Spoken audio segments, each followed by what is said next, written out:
Let's take it to the max, the Hyperion Max.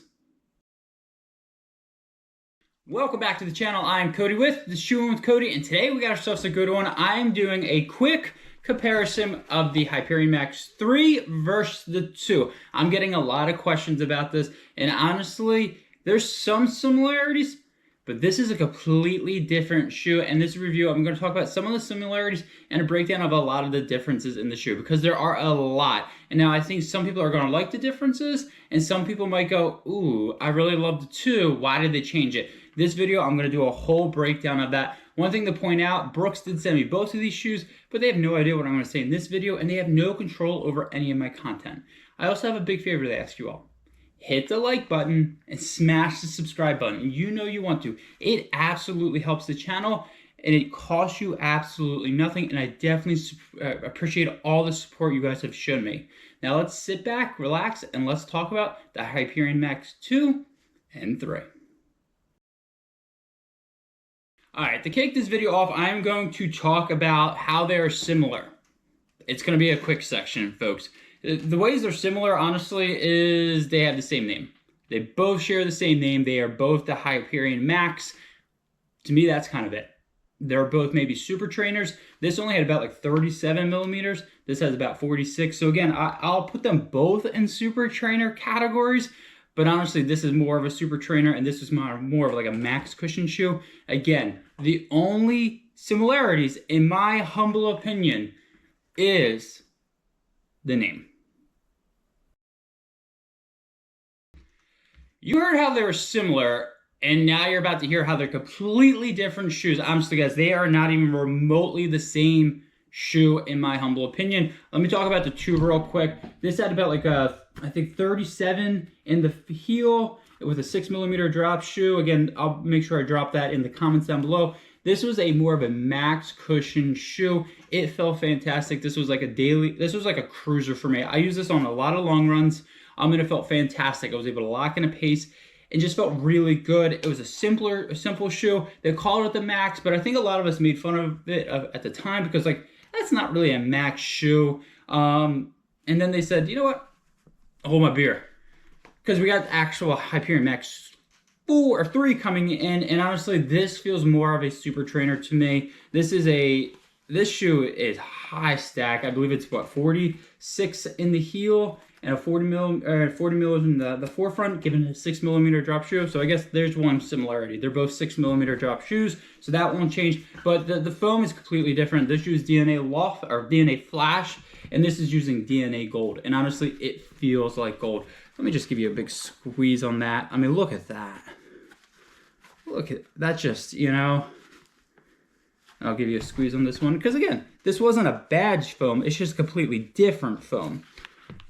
And then even if you take a look at the out, look at that. So this is just, you had a cutout here. This one's kind of going to that new pattern where they're cutting this out. You're going to see this a lot on a lot of shoes. Hoka does it. Other brands do it.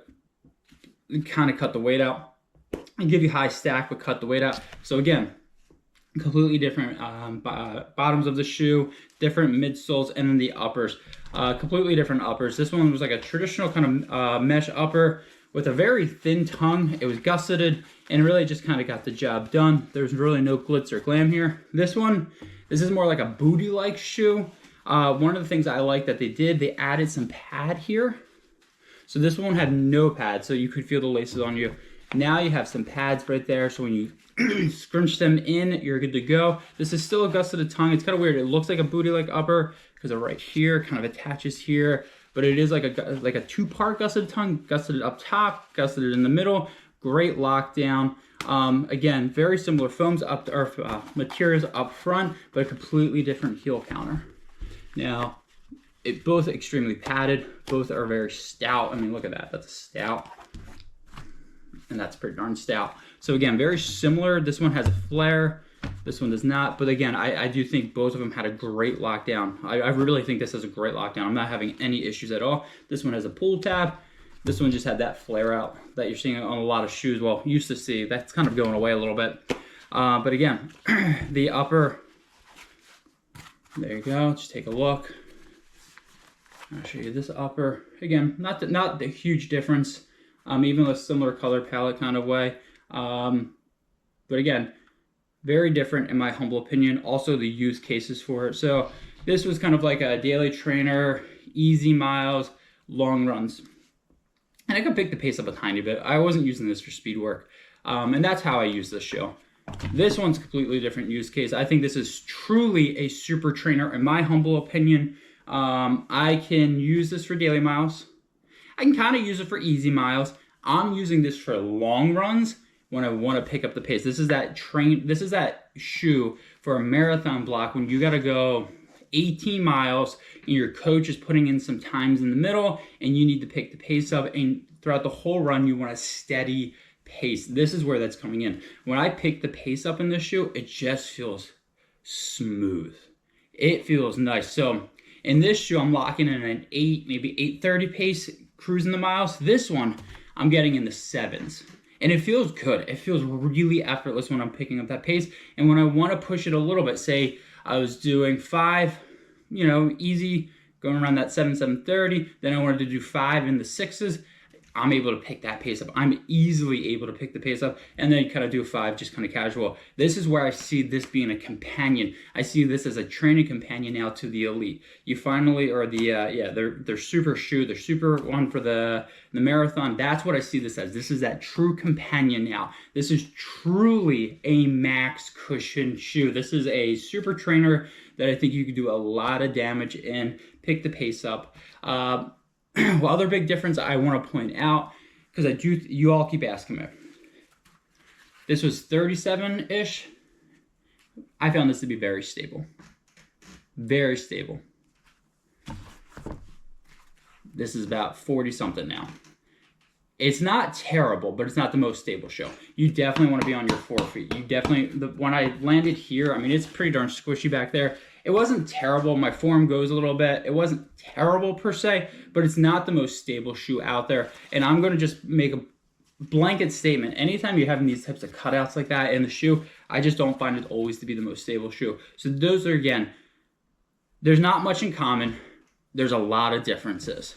I'm going to say for the time being, this is a max cushion shoe, and this is a super trainer. And I like where Brooks is heading. I like the DNA Gold. It is really nice underfoot. This is a smooth ride, and this is a shoe I can finally pick the pace up. If I were doing a marathon block, this would definitely have a place in that shoe rotation, because again, I could pick the pace up. It feels smooth, and again, also even afterwards, my legs aren't completely beat up. Really like where they took the Hyperion Max 3, because the 2 was good. The 3, in my personal opinion, is even better.